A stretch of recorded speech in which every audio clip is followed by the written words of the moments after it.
મિત્રો જોવું પડે, અગર પડી જાય તો પછી તમને ખબર તો છે. તો કેમ છો મિત્રો?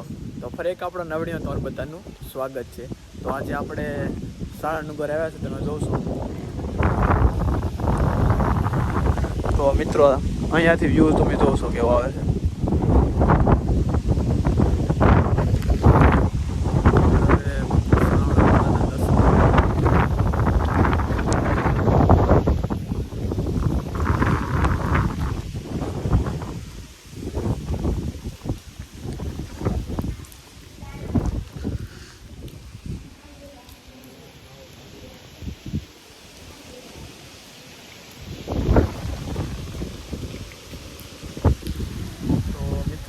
અહીંયા મુંબઈમાંનું મંદિર તમે જોઉં છું.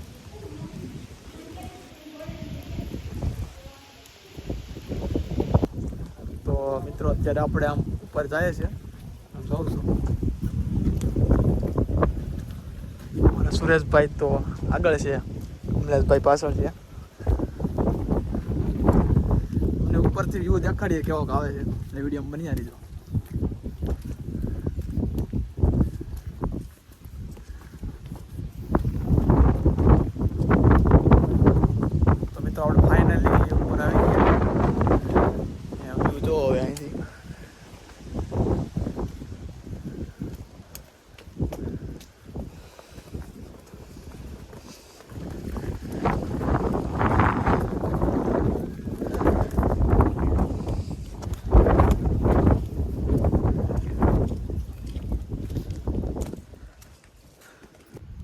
તો મિત્રો તમે જોઈ રહ્યા છો, આ છે સાળંગનગરનો ડેમ. અત્યારે જો પાણી તો બહુ છે, દેખાય તો તમને વિડીયોમાં.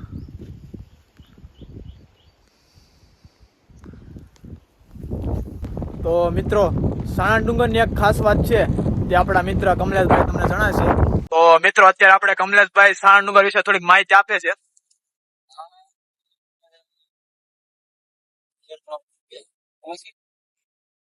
આ ડોંગર છે જેમાં 360 પગ છે, તે એક રાતનો બનાવેલી છે.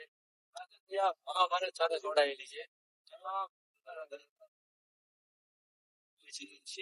માંડવો જે રીતનો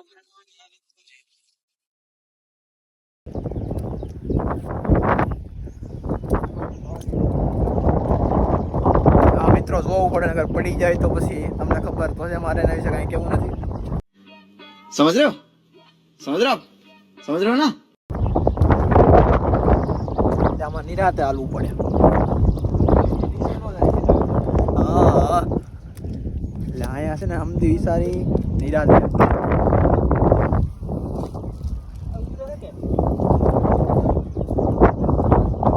તો મિત્રો આ છે આપણી બીજી વાવ, તમે જોવ છો કમલેશભાઈ.